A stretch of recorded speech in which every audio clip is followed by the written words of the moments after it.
The Catholics of Oz is brought to you by the Star Quest Production Network and is made possible by our many generous patrons. If you'd like to support the podcast, please visit sqpn.com/give. You're listening to episode 107 of The Catholics of Oz.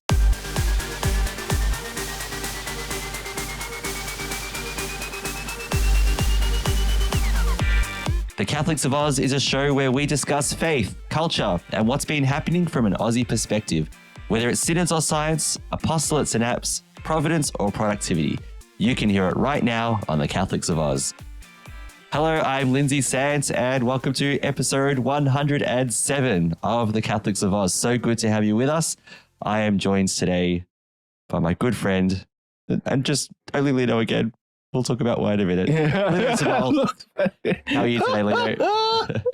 I'm good, Lindsay. I'm good. It's just us. Good morning, everyone. Oh, well, it depends on where you are from the world. Sorry, yeah, for us in Australia, it's good morning. Evening. Yeah. Afternoon. Evening, night, afternoon. Mid-morning. Yes. Mid-morning, yeah, exactly. I don't know what time it is in Malta or in the Philippines, but I think, yeah, okay. So, yeah, it's at the moment, it's another dreary and rain. Happy winter. It's... yeah, we are still in spring. Yes. But the Wednesday went by. Oh my goodness me. It was like 25, 26 and it was very nice. Yeah. I was good prepared. And as usual in Melbourne here, we keep on saying that, you wear shorts one day and you're rugged up and wearing another jacket or ski gear almost the next day. If you're smart, you should be wearing shorts under your trousers to be prepared for the whole day. Yeah. Just say. I think I must admit Spring is the only time of the year where it can be wintry like this, but you can feel like you have full-blown hay fever like I feel right now. Oh, it is, man. Yeah, it's horrible. Yeah. It's going around, man. The pollen's going, whoo. Yeah. But besides that, we're doing well. We're doing well here. Now, Caroline had intended to join us today. And sadly, she can't join us again. She's very upset about it too. But she had a minor car accident. She's fine. Everyone in her family is fine. Oh, yeah. But she's dealing with that. Yep. Yeah. So she'll tell us more about it when she comes back. So definitely. Will bravely navigate the science segment later on. We've got an interesting topic, which we'll talk about later. Yeah. We will boldly go where no two... Where no people who know nothing about science have tried to go before, Cue the music. We'll try our best. Yeah, we'll try our best. All right. Before we continue, if you're new to listening to The Catholics of Oz, you can subscribe on Apple Podcasts, Google Play, Stitcher, TuneIn, or your favorite podcast player. Don't forget to give us a 5-star rating and some positive feedback in your favorite podcast player, because that way we hear from you and we get to reach new people, which is what we are all about. SQPN also hosts The Catholics of Oz on YouTube. You can subscribe to SQPN there. And don't forget to hit the bell to get notifications when new episodes are released. All right, so let's begin with Faith Beyond Borders. Well, I'm actually feeling rather good about this. I think we've all arrived at a very special place, eh? Spiritually, ecumenically. How do you make somebody love you without affecting free will? Welcome to my world, son. You come up with an answer to that one, you let me know. Yes, I had to work very hard to pass Latin and theology. Oh, quite. Those are, of course, the most important things. Oh, yeah. I'd sit this one out, Cap. I don't see how I can. These guys come from legend. They're basically gods. There's only one God, man. And I'm pretty sure he doesn't dress like that. Lino, this topic it's a sequel. Ooh, all right. Okay. Yeah. Basically, 8 years ago, Pope Francis released a papal encyclical. An encyclical is a letter to the church and can be to the world as well. And this letter was called Laudato Si, which was about the environment. Yes, it was about the environment. Yep. Our place in the environment. He talked about the integral ecology and things like that. And our care for our common home. This planet, it's our only home right now. And because it's our common home with the entire world community, so we all share it together. This letter that he's released now, or it's not actually, sorry, I correct myself. It's not a letter. This one is an exhortation, which is a little bit lower than an encyclical. In the church, all of its letters are ranked in terms of authority, if that makes sense. Oh, okay then. So this one's a bit lower than encyclical.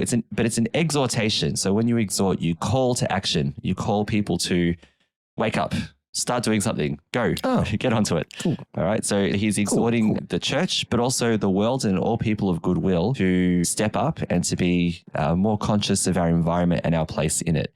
So sometimes when a person hears this is about the environment and especially about the topic of climate change, maybe the first inclination a person might have is to switch off. Nah, boring. I don't need to know about that. I don't need to know about that. I got more important things. Sometimes, right? No criticism. Yeah, sometimes. However, the one thing I think that should compel people to either read this letter or to read a summary of it somewhere, a good summary, a good reliable summary that doesn't have any bias towards a side. I don't like using language like that. But one motivation I think is we're talking about the planet that we live on.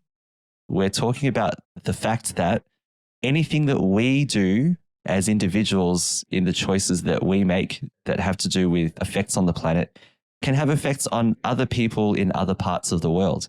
For example, buying a product that is produced by slave labor, by child labor, by people who are working so below the poverty line, they're getting paid less than $2 a day or whatever it might be to do what they do. We know that this is a real thing. It does happen in parts of the world. And we know that more and more organizations are becoming conscious of this now.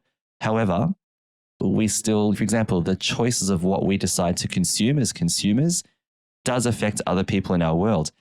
The choice of where a particular product, where the materials are dug up from the ground for that product, has an impact on the local environment in that area, including the biodiversity of that area, which is very important to our existence, let alone the existence of animals and so on as well. So biodiversity is really important. So this exhortation is really a call to action. The thrust is on climate change.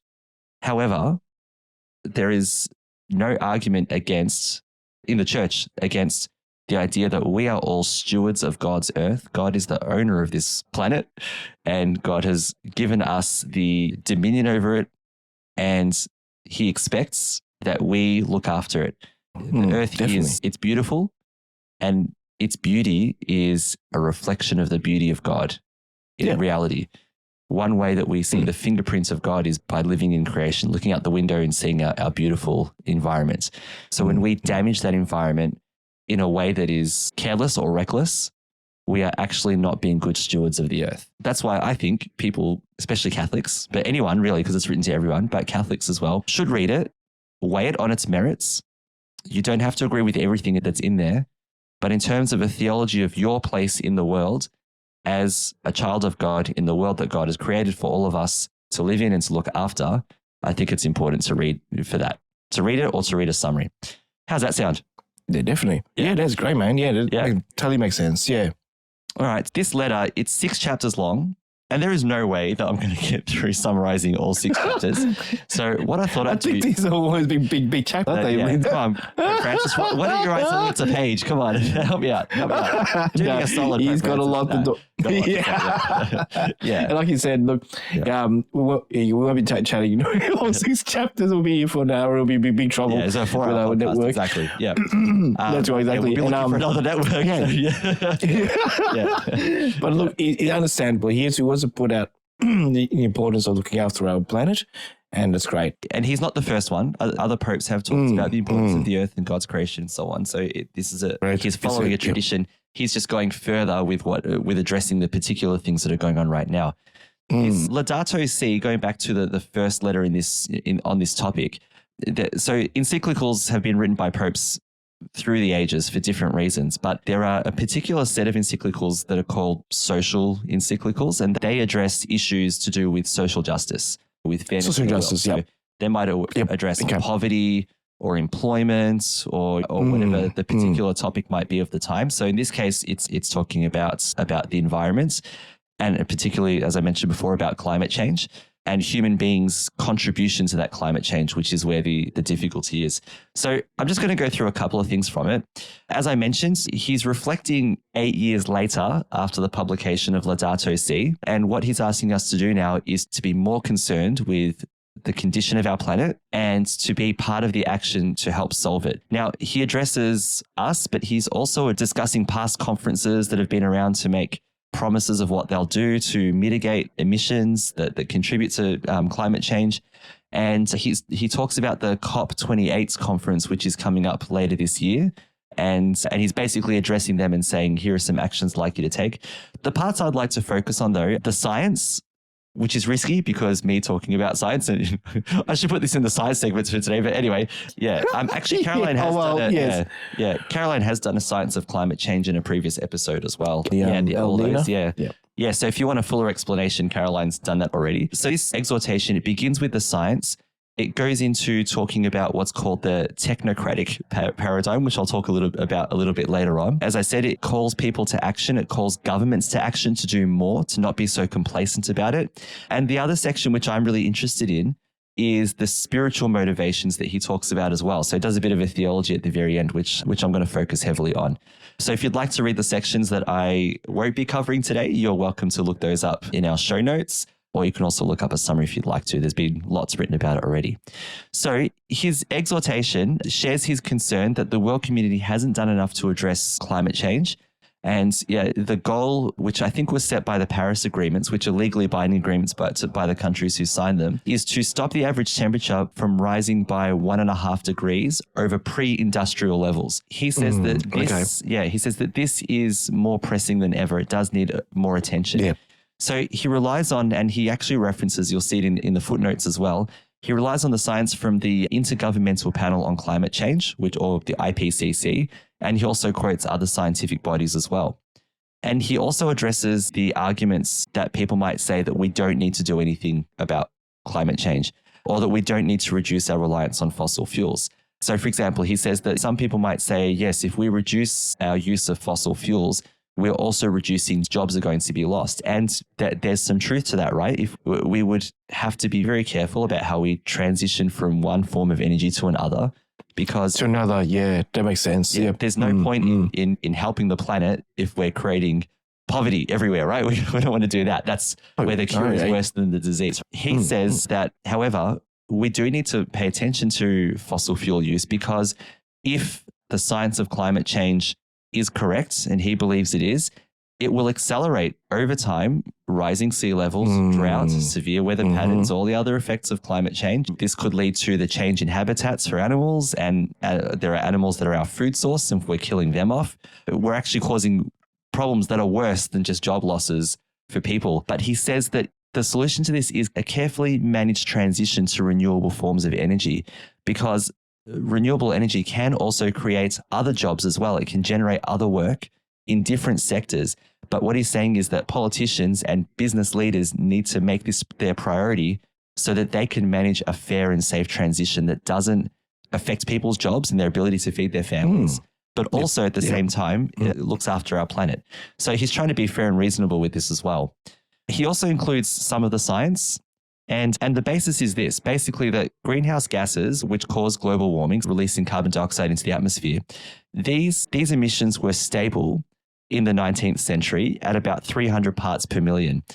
But this began to increase, obviously, with the Industrial Revolution, which is fair enough. I was about to say, this is going to happen. And he talked about the Mauna Loa Observatory, which has been taking measurements every day of carbon in the atmosphere since 1958. And currently, at the time of writing Laudato Si 8 years ago, it was at 400 parts per million. So we've gone from 300 to 400. And when this exhortation 8 years later, we're now sitting at 423 parts per million. June 2023, I should say. June this year. Okay. So this is a 42% increase of emissions over pre-industrial levels. And he says that the global average temperature, which is also rising, is correlated with the rise of these emissions. Greenhouse gases, they're in the atmosphere. As the sun, solar radiation heats, it comes to the earth from the sun, we need it. Some of it comes into the earth, it leaves the earth. I'm very bad at explaining this, but some of it doesn't leave because the heat gets trapped into the atmosphere by the carbon emissions, and therefore increases the warming of our planet slowly over time. Now, I've done my best to explain the science. I'm not a scientist. Right? However, you can Google it, people. All right, Google it. Bing chat it. Yeah, get some AI to explain it. Now, he acknowledges there are different worldviews on this. There are different people have different opinions about climate change, and we obviously don't intend to get political about it. And honestly, it shouldn't be political. It should be a rational discussion. If you're a Catholic, we're people of faith and reason. So we're not subscribing to conspiracies. We're not subscribing to anti this person, anti that person, or it's a global agenda or whatever it might be. Throw all of that out the window because that doesn't help anyone. What does help is having a rational discussion and everyone being open-minded about what the science may or may not be telling us. So Pope Francis has come to the conclusion that human contributions to climate change are making things worse. He uses the science that I just talked about before. There's more science, but I'm just not going to go into it because, again, I'm not a scientist. I'll probably get it wrong. But we can do more work on that if people want to do some research online. Easy enough to do. Yeah, definitely. NASA has been doing measurements on this. You can look at the NASA website and find out more about it. There are lots of reputable science organizations who are contributing to the research on climate change. So I'd like to shift a little bit and move to what Pope Francis says as what he sees as one of the sources of the problems, but also gives a theology about what the right Christian attitude towards the earth is. The human problem, he has a term which he calls the technocratic paradigm. And the first time I read this 8 years ago, and even now I have to get my head around what this term means. But essentially it means this. It's a worldview that Pope Francis describes as relying on the domination and manipulation of nature and of human beings through science and technology without caring for the ethical considerations of doing this. So there is much science and much technology, which is all great, but instead of using it for the good of the earth, we use it for the domination, manipulation of the earth, but also for the domination and manipulation of people as well. And what he's saying is that attitude is the wrong way to be human. To think that we are all about dominating and manipulating and using things as we want to without caring about the repercussions, that is the wrong attitude. And I think if we believe in the dignity of the human person, which our Catholic social teaching tells us we should, which goes all the way back to being made in God's image and likeness, then there's nothing to disagree with in terms of the idea that waste is wrong, that the ethical mistreatment of humans through the use of technology and so on is wrong. There's nothing to disagree with that. So what he says is that if we allow a technocratic paradigm to be the way that we view the world, if that's what we decide is the way that we're going to exist, a loss of meaning in life, that we have the wrong understanding of what life means from there. He says it leads to a culture of waste where it's okay to waste, don't worry about it. There's no need to be sustainable, waste, throw things out, whatever. And also the worst thing is global indifference to suffering. They're over there, I'm over here. That's not my problem. I don't care. And indifference is awful. All right. Indifference, I dare to push a line here and say that indifference can be sinful as well, to not care about. Wow. And look, Matthew 25, right? Lord, where did I see you naked? Where did I see you thirsty? Where did I see you in prison? And he says, when you helped the least of these, you did it to me. Jesus already said it. I'm not saying anything that contradicts what he's saying. He also pushed out that indifference. It either makes you can be a sheep or a goat, right? A sheep is not indifferent. A goat, right? A bit more indifferent. Not so great, right? And really, it's not to say believe Jesus ever tried to create an us and them, this human versus that human, but definitely to provoke us into being our better selves. And our better selves is our openness to being fully formed by God, to following the lead of the Holy Spirit, to build our relationship with God and the ongoing effects of that relationship with God, which is to have a conscience, to care about the rest of society, to care about our brothers and sisters, to not question God and say, am I my brother's keeper? Things like that, to be more like, say, the Good Samaritan. This Jew who's lying on the side of the road is my enemy and I'm supposed to hate him, but he's a human being that God loves. I love him too. I'm going to do what's right by him and help him out. So that's why Pope Francis challenges indifference in a very strong way. This indifference is a killer. And it comes out of, again, he says, this technocratic paradigm where it's okay to waste. It's okay to waste people. It's okay to use the earth as we want to and use technology as part of that wasteful thing as well. it's very Lord of the Rings, right? The Ents, the trees, the way that, the way that Saruman is destroying the forest to create an army, right? Using the gifts of the earth for destruction rather than good. There you go. For all Lord of the Rings nerds out there. Lord of the Rings. Shout out to you. Shout out to you. There you go. Lino and I are also fans of Lord of the Rings. Yeah. Definitely. Yeah, there's a lot of connections to actually what was going on Earth. And even though it's a fantasy story, Tolkien had a lot of hidden messages. Yeah, Christian messaging. Christian messaging and sort of messages within his books. So it made sense. Yeah. It made sense. But Absolutely. I know I'm moving away from this, but I think the whole thing about that was just being together, working together. You know, that was great about the books, and also what we need to do in the world. So yeah. And what does the fellowship do? They suffer for what's right. They work together. Yes, they're broken apart, but they don't give up on sticking to doing what's right. You know, they're no indifference. They all see their better selves, and and the world is better because of it. Exactly. There you go. Yes, Shout out to Tolkien. There we go. So Pope Francis's solution to the technocratic paradigm is a phrase that he used in Laudato Si that he comes back to again, and it's called the integral ecology. We need to view ourselves as part of an integral ecology. What this essentially means is to remember that we are natural beings who are part of nature, the nature of this planet. We're not set apart from it. We're not separate from it. Like there's nature and there's humans, like we're aliens from another planet. We are embedded in nature. And in fact, we rely on nature for our survival, don't we? We eat the fruit, animals, the things that are produced by the earth. We breathe the air that's produced. We are part of this ecosystem. And God made it that way. Go to Genesis, the Genesis creation story. Yes, it's all there. All right. Yes. God did this, saw that it was good. God did this, saw that it was good. God made humans and saw that they were very good. And I've talked in a previous episode about Tov and Tov Meod, all right? So Tov meaning it was good at doing what it was made to do. But then when human beings, when he says very good, the ancient words are Tov Meod, they are the best at doing what God made them to do, right? The pinnacle of creation, and then makes us stewards of creation as well. So integral ecology, we are very much a part of what happens here, and what happens here is linked to what will happen to us eventually as well. So we're not separate from nature. Yeah, we're part of it. A couple of thoughts before I finish up about what Pope Francis says in the spiritual dimension of this. So this is his teaching for Christians here. He says the Bible tells us that God saw that everything he made was indeed good. That was Genesis 1:31. And that this is from Deuteronomy, his is the earth and all that is within it. So he made it good and it belongs to him. That's the first thing. And he says, for this reason, he tells us the land shall not be, and this is from Leviticus 25, the land shall not be sold in perpetuity, for the land is mine. With me, you are but aliens and tenants.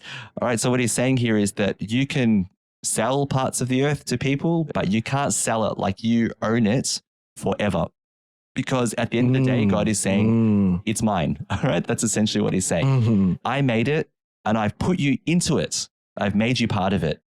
And so therefore, and Pope Francis's teaching is, therefore, responsibility for God's earth means that human beings endowed with intelligence must respect the laws of nature and the delicate equilibria existing between the creatures of this world.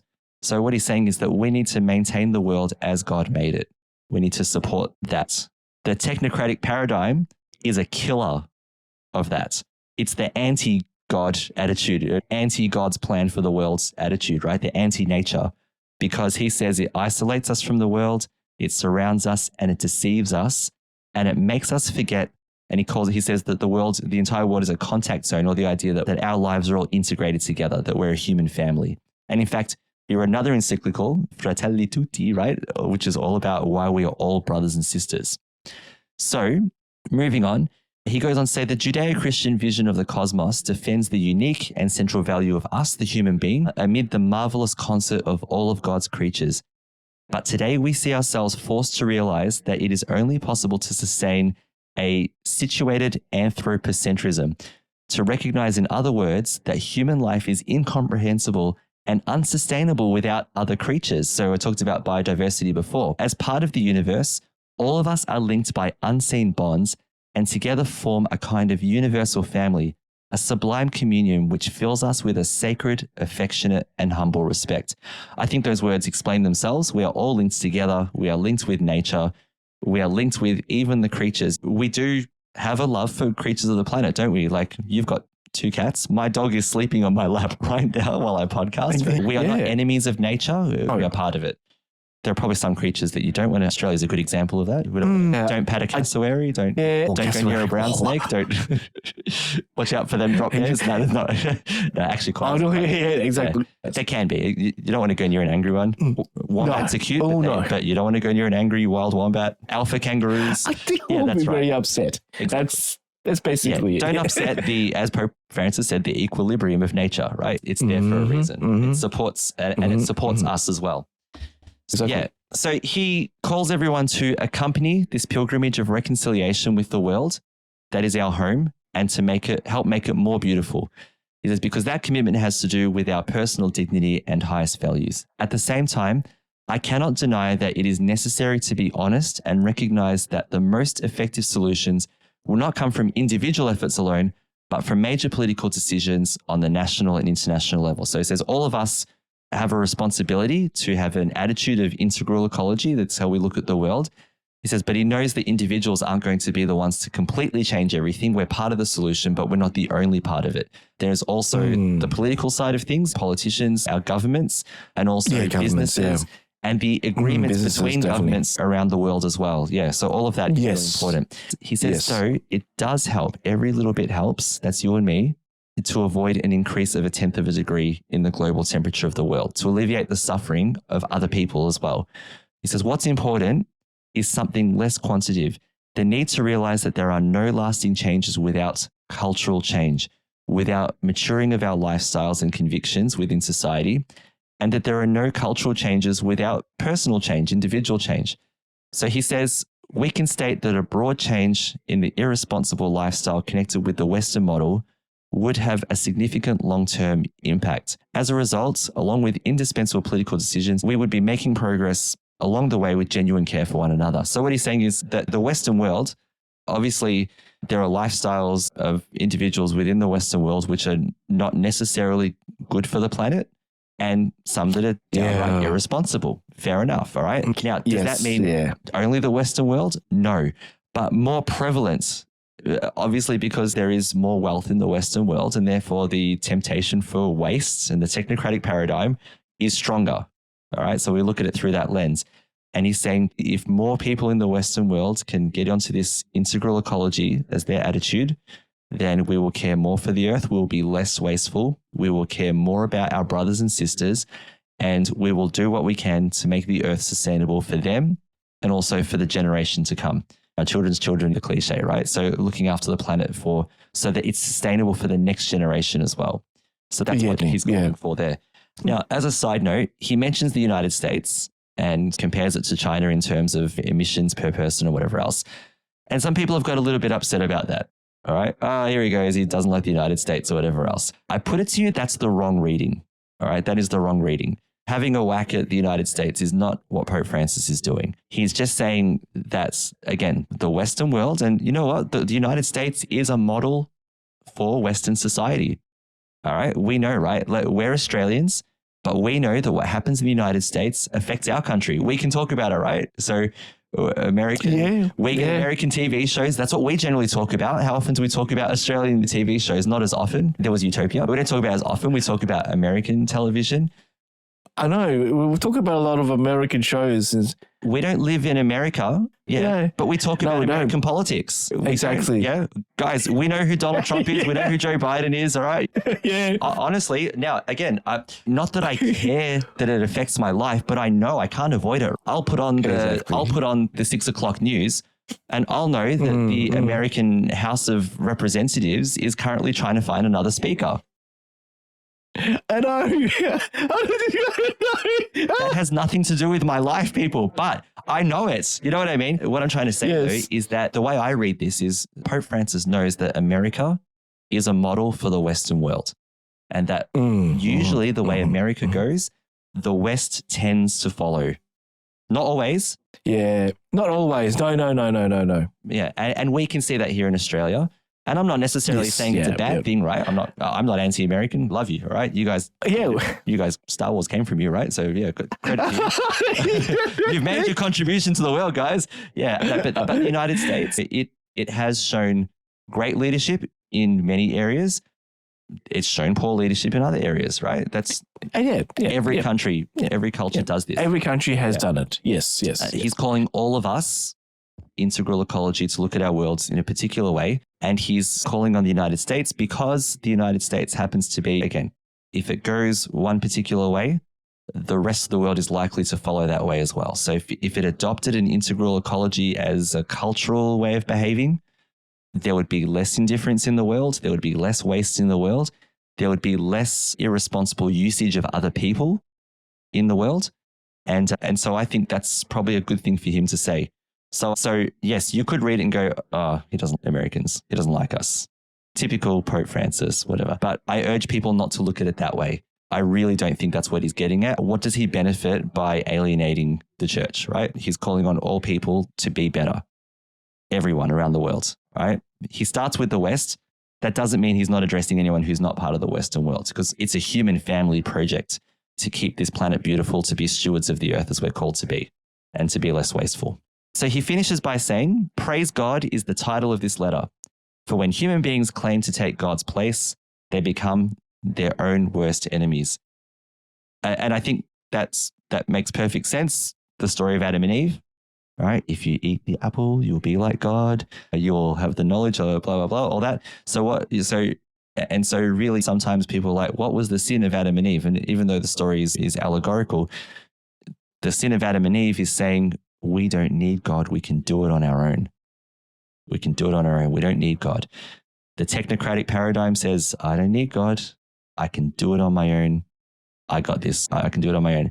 The integral ecology says, God, you made this beautiful planet. You put me into it.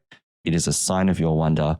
And as a faithful steward of this planet and of you, I'm going to do my best to keep it beautiful for myself and also for the sake of my brothers and sisters who are here now and my brothers and sisters in the next generation as well. There you go. That's it. Any thoughts on that, Lino? Yep.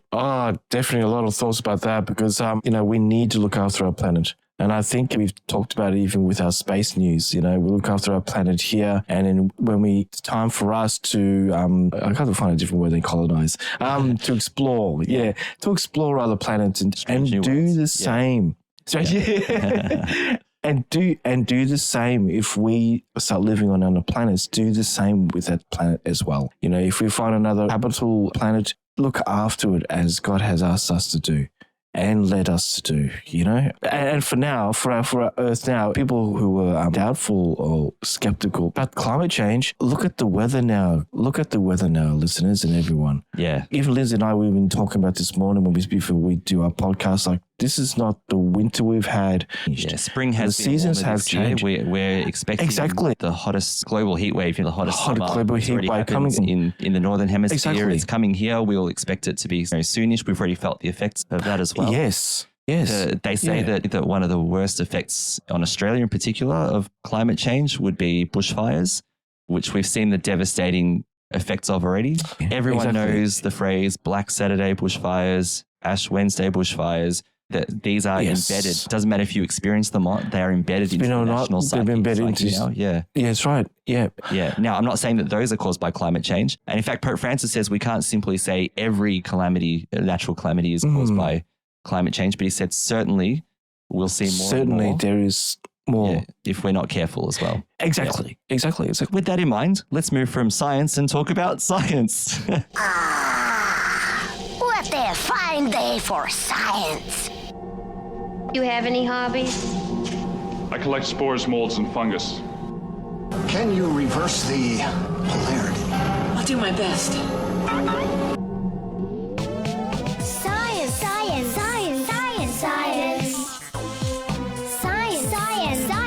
Science. Yeah, I like science. Yeah, now we're gonna shift gears a little bit.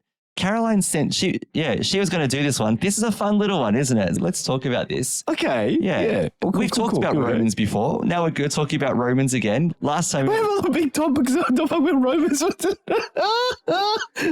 I don't know if you heard about this before. There's this thing that's been going around about, how often do you think about the Roman Empire? Apparently on this podcast quite often. So there you go. At least a couple of episodes a year, right? Yeah. All right. I give in. I'm thinking about the Roman Empire right now. The topic for this one, and I'd like to encourage people to read this article because it's fascinating and there are some links that go even further. Definitely. It says, AI reads text from ancient Herculaneum scroll for the first time. Machine learning technique reveals Greek words in CT scan of rolled up papyrus. Now, this was a project to try and read ancient writing on scrolls that were and charred and so on from a city called Herculaneum, which was also destroyed by the eruption of Mount Vesuvius in AD 79. I hope I got the date right. Oh, wow. Yeah. Wow, that was a big eruption. I thought it was Pompeii. Pompeii is the prominent one that we know of, but Herculaneum is another city that was affected by this. So they've got these scrolls that are burnt and charred, and you can't open them. If you open them... I was about to say, just fragments, yeah. So they're saying, can we read them? So here's what happened. A 21-year-old computer science student won a global contest to read the first text inside a carbonized scroll from the Roman city of Herculaneum, which had been unreadable since a volcanic eruption in AD 79, the same one that buried Pompeii. The breakthrough could open hundreds of texts from the only intact library to survive from Greco-Roman antiquity. So the person was Luke Ferriter from the University of Nebraska-Lincoln. He developed machine learning algorithms that detected Greek letters on several lines of the rolled up papyrus and included the letters which made the word porphyrus, which means purple. The word purple. I'll say more about that later. He used subtle, small-scale differences in surface texture to train his neural network to highlight the ink. This sounds a bit like metadata, right? Yeah, I was say, yeah. Oh, wow. So he says, when I first saw the first image, I was shocked. All right. And this wasn't him. This was now Federica Nicolati, who's a paperologist in the University of Naples in Italy, and who saw Ferriter's findings about this. She said, it was such a dream. Now I can actually see something from inside of a scroll. There were hundreds of scrolls, that were buried by Mount Vesuvius in AD 79. The eruption left Herculaneum under 20 meters of volcanic ash. Early attempts to open the paper created a mess of fragments. Scholars feared that the remains could never be unrolled or read. These are such crazy objects, she said. They're all crumpled and crushed. So they started the Vesuvius Challenge, it's called. All right. Okay. Yeah. 4 scrolls, 1 AI, 2 competitors. Only one will come out on top. Who will win the Vesuvius Challenge? Dun, dun, dun, dun. Yeah. No, it's a bit more nerdy than that. Sorry. But the Vesuvius Challenge. I was going to say, but it is an unbelievable machine has been used. Oh, wow. They offered a series of rewards, which leads to the main prize of $700,000 which should be close to yes, please. Australian. Yeah, and this is so the $700,000 will be for reading 4 or more passages from a rolled up scroll. On October 12th, the day after my wife's birthday, I have to mention, the organizers, they announced that Ferriter won the first letters prize of $40,000 because he was able to use AI to read more than 10 characters in a 4 square centimeter area of papyrus.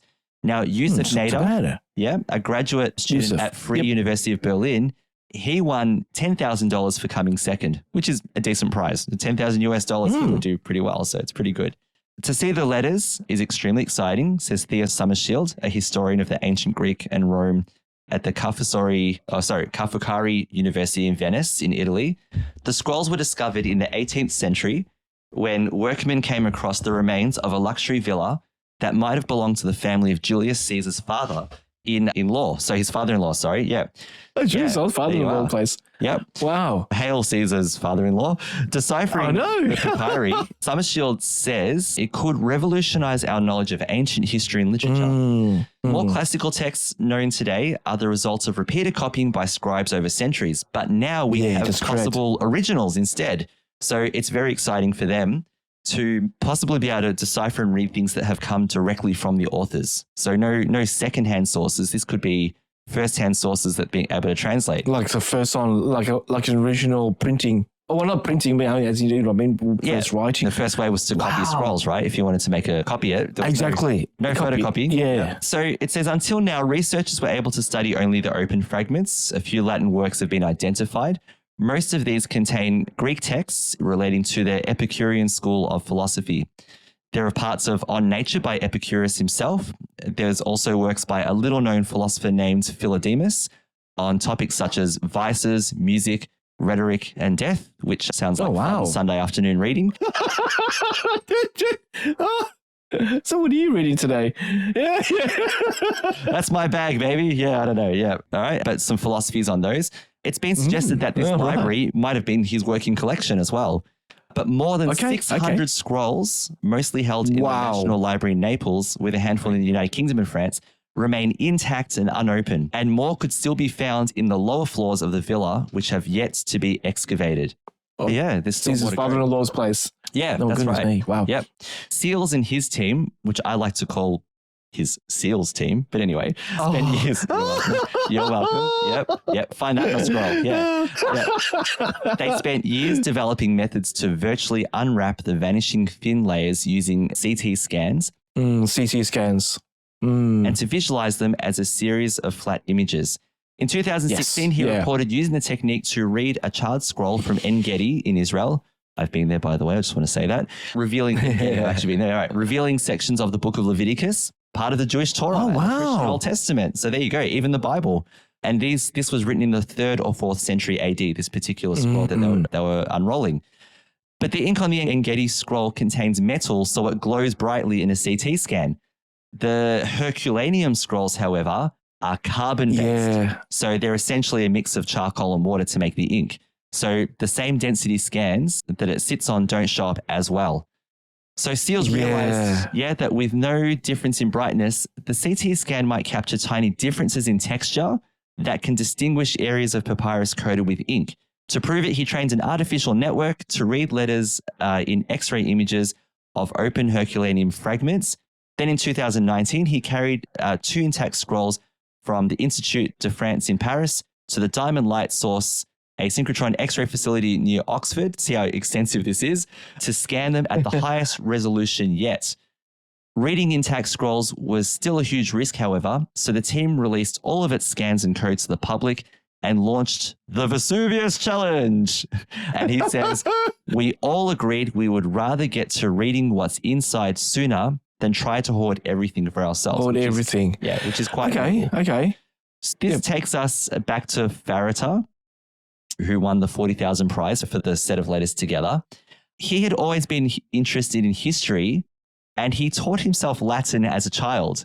So he got involved early on.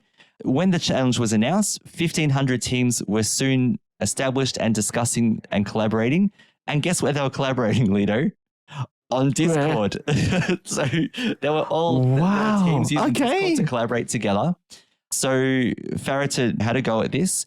And so the SEALs team discovered what they called crackle, right? Now, crackle is more prominent ink that kind of sticks out on the page. And this is what Fariter then started to focus on and started looking for further hints of letters. Now, I love this. Listen to this story. On one evening in August, he was at a party, typical young student, uni student, right? When he received an alert that a fresh segment had been released. So the team released a segment. He's, I've got to get onto this. And this one had particularly prominent crackle. So he connected through his phone, ran the remains with his algorithm. So he did it on his phone.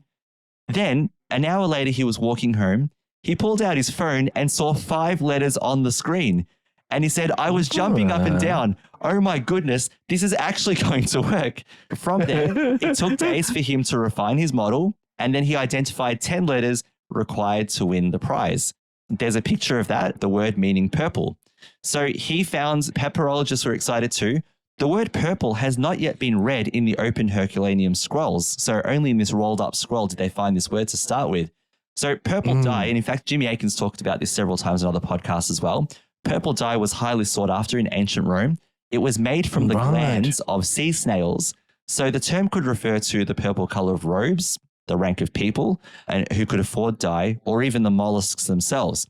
But more important than the individual word is the reading of anything at all. The advanced Nicolaides says gives us potentially the possibility to recover the text of the whole scroll, including the title and the author, so that the works can be identified and dated.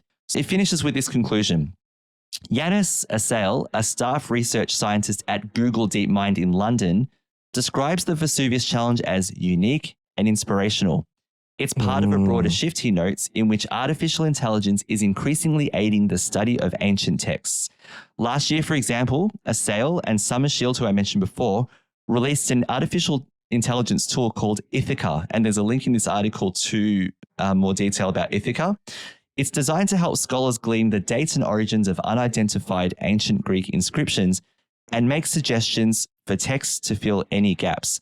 It now receives hundreds of queries per week, and similar efforts are being applied to languages from Korean to Akkadian, which was used in ancient Mesopotamia. And Mesopotamia is the cradle of civilization in many ways, right? It was a very advanced and advanced for its time, ancient civilization.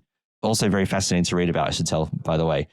Seals, who started this Vesuvius challenge, hopes that machine learning will open up what he calls the invisible library. This refers to texts that are physically present but can't be seen by anyone because of these charred rolled up scrolls. Yeah. This includes parchment in medieval bookbinding sets, in which later writing is obscured a layer beneath, cartonnage, in which scraps of old papyrus were used to make ancient Egyptian mummy cases and masks. So there are all these things that it could be applied to. So it says, for now, all eyes are on the Vesuvius challenge.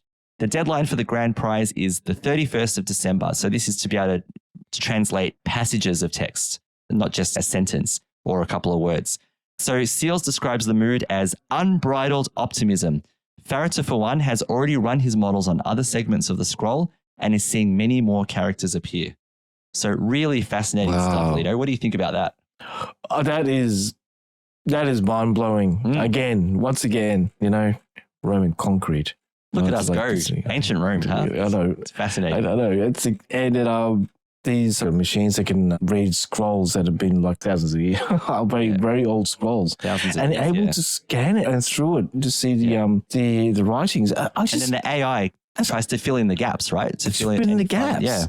That's could be this word. Exactly. You can imagine if you could do it and you write something on a piece of paper, roll that up into as it is, and this machine can just go right through. By the naked eye, it's just all jumbles. Yes. Yeah.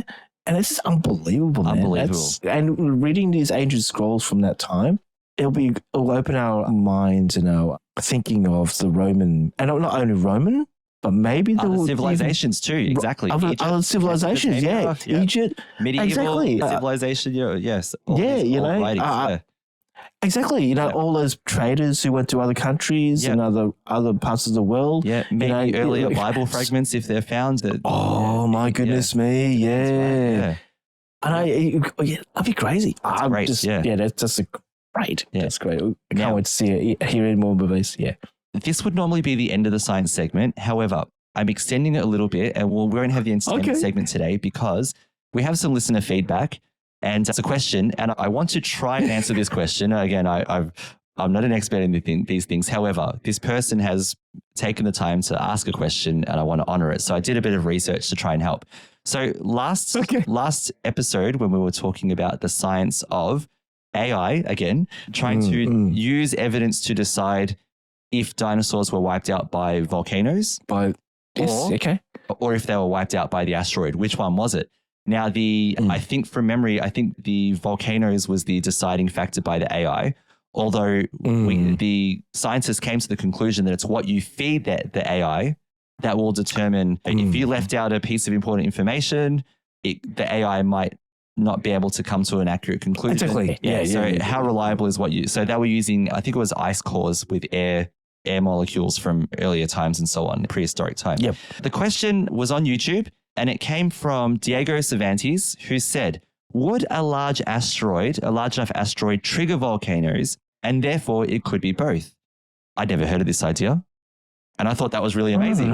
Fascinating. Yeah. Absolutely it does. So I did a bit of searching online, and there were different websites, and I wanted to ensure that I found something that was reputable to answer this question, not just here it is, no evidence.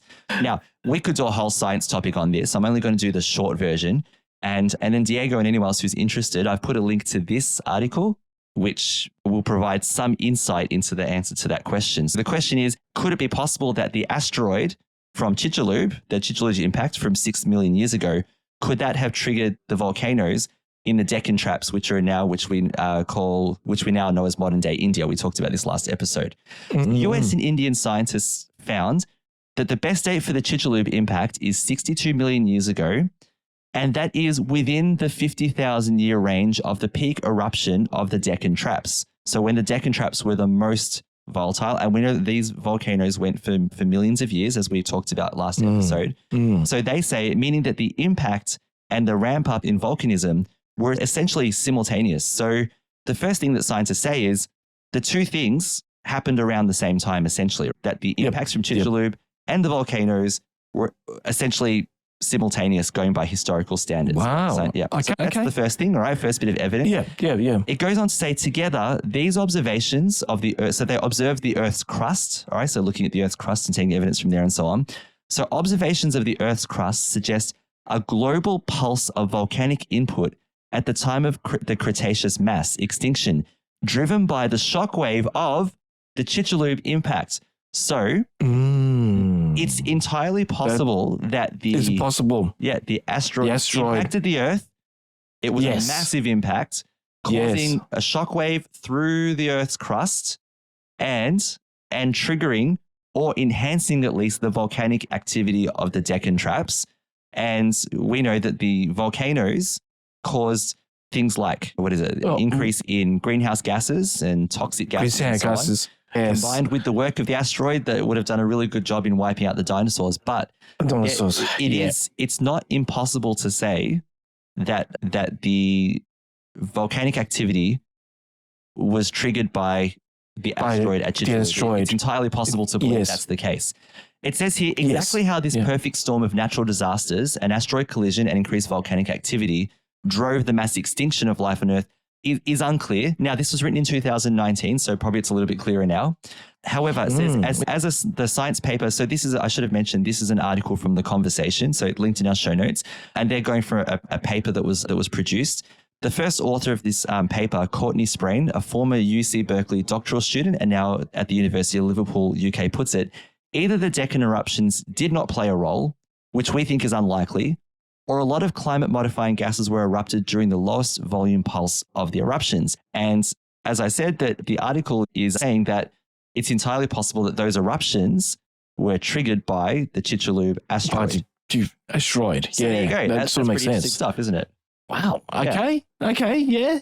That totally makes sense. Yeah. All right. So let's conclude the episode there, Lino. So we want to thank everyone for joining episode 107 of the Catholics of Oz. Before we go, we'd like to take a moment to thank our patrons who make it possible for us to create this podcast. We want to thank Ted H., Nicholas W., Janet K., Nancy, and Jeffrey W.